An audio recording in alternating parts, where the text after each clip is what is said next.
Bugun yangi O'zbekiston yoshlari katta orzu va ulkan maqsadlar bilan yashamoqda. Ular uchun yaratilayotgan imkoniyatlar esa ertangi kunga ishonch, yangi yutuqlar va yanada farovon hayot poydevori bo'lib xizmat qiladi. Zero yoshlarga e'tibor millat kelajagiga e'tibordir. Mamlakatimizda yoshlar manfaatlarini ta'minlash davlat siyosatining ustuvor yo'nalishiga aylangan. Yosh avlodning bilim olishi, kasb-hunar egallashi, munosib ish topishi va eng muhimi o'z biznesini boshlab, tadbirkor sifatida shakllanishi uchun keng imkoniyat va imtiyozlar yaratilmoqda.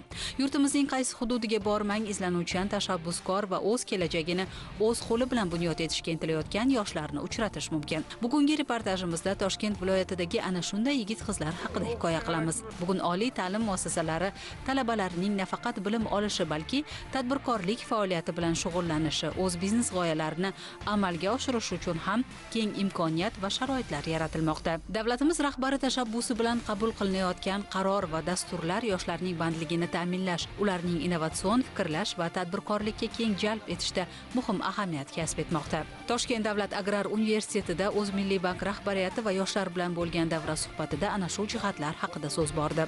Samimiy va ochiq muloqot ruhida o'tgan tadbirda faol, tashabbuskor va iqtidorli yoshlar ishtirok etib, o'z g'oya va takliflari, kelajak rejalari hamda tadbirkorlik faoliyati bo'yicha fikr-mulohazalarini bildirdi. Shuningdek, O'zbekiston Respublikasi Prezidentining 2026-yil 1-iyunda qabul qilingan tadbirkorlik loyihalarini qo'llab-quvvatlash orqali yoshlar bandligini ta'minlashga doir qo'shimcha chora-tadbirlar to'g'risidagi qarori mazmun-mohiyat ham yoshlarga atroflicha tushuntirildi. Agroiqtisodiyot, logistika va xizmatlar fakultetida yurisprudensiya ta'lim yo'nalishida ta'lim olaman. Shu aynan yurisprudensiya ta'lim yo'nalishida startap loyiha qilgandim. Loyihaning asosiy mohiyati bu jamiyatdagi fuqarolarimizning huquq-huquqlarini rivojlantirish, ularga yuridik tomondan yordam berish to'liq qamrab oladi. Shu asosida ushbu loyihamga 20 million so'm yetishmayotgandi, lekin mening hozirgi loyihamni ko'rib chiqib, ularga aynan taqdimot qildim. Ular esa ko'rib chiqib, aynan ushbu loyihamga 20 million so'm kredit ajratishini ma'lum qilishdi. Men bundan juda ham xursand bo'ldim. Kelajakda yanada yangi loyihalar ustida ishlashga harakat qilaman va kelajakda jamiyatimizga o'sha foydasi tegadigan ilovalar va veb-saytlar yaratishga harakat qilaman. Toshkent davlat agrar universitetida tashkil etilgan Kelajakka qadam markazi ertamiz egalarining bilim va salohiyatini ro'yobga chiqarish, ularni zamonaviy kasb-hunar va tadbirkorlikka yo'naltirishda muhim ahamiyat kasb etmoqda.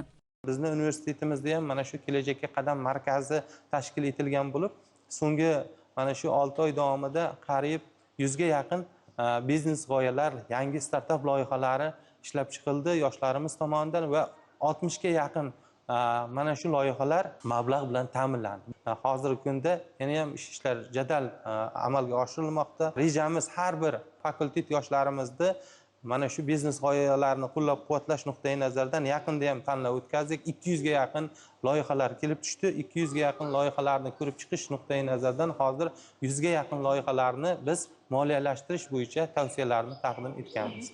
Muhtaram yurtboshimiz 210-sonli qarorlar qabul qilindi. Mana shu qarorda bitiruvchilarni bandligini ta'minlash nuqtai nazaridan har biriga alohida yechim qilib berdik. Mening birinchi kasbim dasturi. Ya'ni bu nima beradi? Bu talaba, ya'ni bitiruvchi talaba davridayoq kasb o'rganish imkoniyatiga ega bo'ladi. Talaba oliy ta'lim muassasasi, ish beruvchi tashkilot va talaba o'rtasida 3 tomonlama shartnoma imzolanadi va amaliyotlar to'liq ana shu ish beruvchi tashkilotda amalga oshiriladi. O'zbekiston Respublikasining Milliy banki Kelajakka qadam kreditlar ajratib beryapti. Yoshlari shu bandligini ta'minlash, tadbirkorlikni rivojlantirish maqsadida ajratib berilyapti. Biz bundan juda xursandmiz. Hozirgi kunda juda ko'p yoshlarimiz shu Kelajakka qadam dasturida o'z bizneslarini, startap loyihalarini yo'lga qo'yishyapti. O'tgan yili bizga kredit foizlarimiz 18% dan berilgan bo'lsa, hozirda prezidentimiz 1-iyunda qabul qilingan 210-qarorlarga muvofiq 15% dan berilyapti. Biz bundan juda xursand bo'ldik. Shaxsan o'zim o'tgan yili 18% dan olib nonvoyxona, non mahsulotlari ishlab chiqarish ochganman. Bu yil esa 15% dan olib maktabgacha ta'lim yo'nalishini rivojlantirmoqchiman. Chunki ko'p onalarimiz ishlagisi keladi, farzandlarini alohida e'tiborli joyda ta'lim olishni xohlaydi. Shu maqsadda biznes g'oyalari yo'lga qo'yib, sekin O'zbekistonimizni rivojlantirishga hissamizni qo'shamiz. Kechagina oddiy g'oya bilan harakat boshlagan yosh tadbirkor bugun kichik korxona yoki ishlab chiqarish markaziga ega. Kimdir zamonaviy klinika tashkil qildi, yana kimdir xizmat ko'rsatish sohasida o'z faoliyatini yo'lga qo'ydi. Yuqori Chirchiqlik Asida Mamenovaning ham orzulari ro'yobga chiqdi. U talabalik davridayoq o'z biznesiga ega bo'ldi. Kelajakka qadam loyihasining Business Progress kredit mahsulotidan foydalanib avtomaktab ochdi. Loyiha qiymati 1 milliard so'm bo'lib, yaratilgan ish o'rni 4 nafarni tashkil etdi. Bugungi kunda biz yoshlar uchun prezident tomonidan juda ham keng imkoniyatlar yaratilmoqda. Ya'ni biz yoshlar o'z tadbirkorligimizni yo'lga qo'ymoqdamiz. O'zbekiston Davlat jahon tillari universitetini bitirdim. O'zmilliy bank tomonidan berilgan kelajakka qadam dastur doirasida 1 milliard so'm kredit mablag'ini oldim. Bu mablag' evaziga ko'rib turganingizdek avtomaktab tashkil qildim. Nimaga aynan avtomaktab? Chunki bizani hududda avtomaktab yo'qligi sababli va boshqalar uzoqga qatnashganligi sababli men o'zim yashayotgan hududimda o'z hissamni qo'shib avtomaktabni yaratishga qaror qildim. Bugungi kunda 100 dan ortiq o'quvchilar tahsil olmoqda. Endi bu biznes faoliyatimni yanada kengaytirmoqchiman. Va bu narsaga meni ilhomlantirgan prezidentimizni 1-iyun kuni chiqqan 210-qarori bo'ldi. Bu qarorda yoshlar uchun juda ham katta imtiyozlar berilgan. Bu men uchun juda ham katta qo'shaloq bayram bo'ldi. Sababi ham diplom, ham pul, ham kelajakka ishonch paydo bo'ldi. Bu bilan to'xtab qolish niyatim yo'q. Avtomaktabimizdagi bo'sh joylarga avtoservis yaratish niyatim ham bor va bizani hududda o'quv markazimiz yo'q. O'shaning uchun o'z yo'nalishim bo'yicha koreys tili, ingliz tili o'qitadigan o'quv markaz ochish niyatim ham bor. Eng quvonchlisi bu qarorda oldinlari 18% bo'lsa, bu qarorda esa 15% kredit berilayotgani juda ham quvonchli yangilik. Bunday imkoniyatlarni yaratib berayotgan prezidentimizga o'z minnatdorchiligimni bildiraman. Angren shahrida istiqomat qiluvchi tadbirkorning bugungi yutuqlari yoshlarga yaratilayotgan imkoniyat va imtiyozlarning amaliy natijasi desak mubolag'a bo'lmaydi. U kelajakka qadam loyihasi doirasida taqdim etilgan Talaba Invest kredit mahsulotidan foydalanib zamonaviy klinikasi faoliyatini yanada kengaytirdi. Avval kichik g'oya sifatida boshlangan tashabbus bugun aholiga sifatli tibbiy xizmat ko'rsatayotgan, uzog'ini yaqin qiladigan zamonaviy maskanga aylandi. Klinikamiz ochilgandan beri 10 dan ortiq yo'nalishda bemorlarni qabul qilyapmiz. Statsionar sharoitlarini yaratdik. Bundan tashqari davolash, diagnostika yo'nalishida, xirurgiya yo'nalishida xizmat ko'rsatib boryapmiz. Davolash, diagnostika yo'nalishida MRT, MSKT, rentgen, laboratoriya, o'zi tekshiruvlari olib bormoqdamiz. Prezidentimiz tomonidan yaratilgan yangiliklar, yengilliklar, soliq imtiyozlari, imtiyozli kreditlardan foydalanib jadal rivojlanib kengayib bormoqdamiz. Shu o'rinda bu yil prezidentimizning 210-qaroriga asosan imtiyozli kredit olish harakatidamiz. Buning uchun yangi bu yilgi oliygohlarni bitirgan yoshlar, talabalarni ishga olish talabi bor ekan. Shu talabni bajarish maqsadida bu yil juda ham ko'p talabalar bilan, yoshlar bilan suhbat o'tkazdik hamda hozirda bitiruvchi talabalardan 5 nafarini ishga oldik. Shu o'rinda hozirgi yaratilayotgan yangi imkoniyatlardan foydalanib nafaqat tadbirkorlik yo'nalishida rivojlanishi, balki jamiyatimizga foyda tegishi uchun ham xizmat qilishi o'z oldimizga maqsad qilib qo'ydik. Bugun ushbu klinikada olingan imtiyozli kredit hisobiga Toshkent davlat agrar universitetida tashkil etilgan Kelajakka qadam markazi ko'magida ushbu o'quv yurtini tamomlagan bitiruvchi talaba o'z mutaxassisligi bo'yicha ishga joylashdi. Bu esa yoshlarning bandligini ta'minlash, ularni kasbga yo'naltirish va zamonaviy mehnat bozoriga mos kadr sifatida shakllantirishda muhim ahamiyat kasb etmoqda. To'g'risini aytsam, universitetni bitirgandan keyin qayerga ishdan joylashish, qayerga ishlash degan savol meni qiynardi.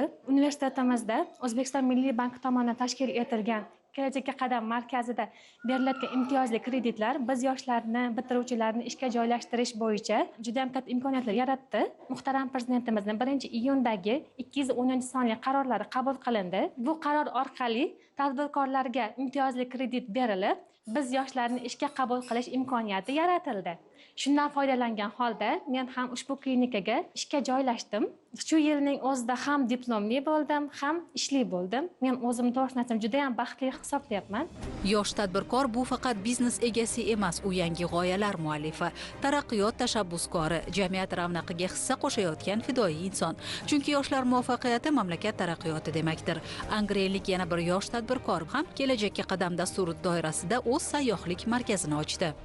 Bu ish faoliyatimni O'zmilliy bank Kelajakka qadam dasturi loyihasi asosida 100 million so'mgacha kredit olganman va shu kreditdan unumli foydalanib, shu Angren shahrida ofis yaratib, ajratilgan bizga miqdordagi pullarni jihozlashga sarflaganmiz.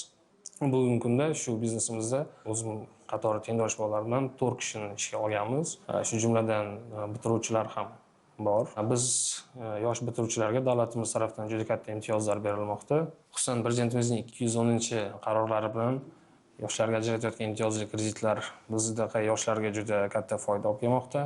Albatta, imtiyozli kreditning eng qulay taraflari oddiy kreditlarga nisbatan kredit foizlari juda ham past, imtiyozli davri bor. Bu bizda yoshlarga juda katta motivatsiya beradi. Yanada quvonarlisi shuki, agarda biz o'zimiz korxonamizga yanada yosh bitiruvchilarni ishga jalb qiladigan bo'lsak, bu bizga yanada imtiyozli kreditlarni olishga yordam beradi.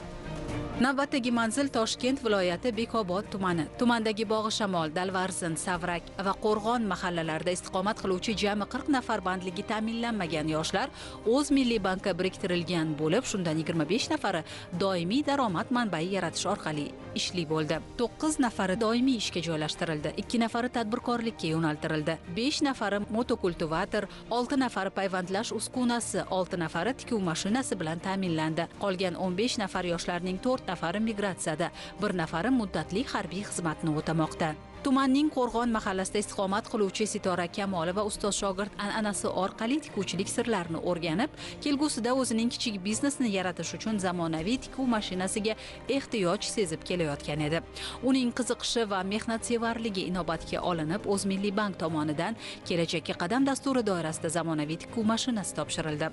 Endilikda u uy sharoitida daromad topish, buyurtmalar sonini ko'paytirish hamda o'z kasbini yanada rivojlantirish imkoniyatiga ega bo'ldi. Men o'zim yoshligimdan chevarchilikka qiziqaman. Mahalla idoramizga keldim. Meni shart-sharoitimni borib o'rganishdi.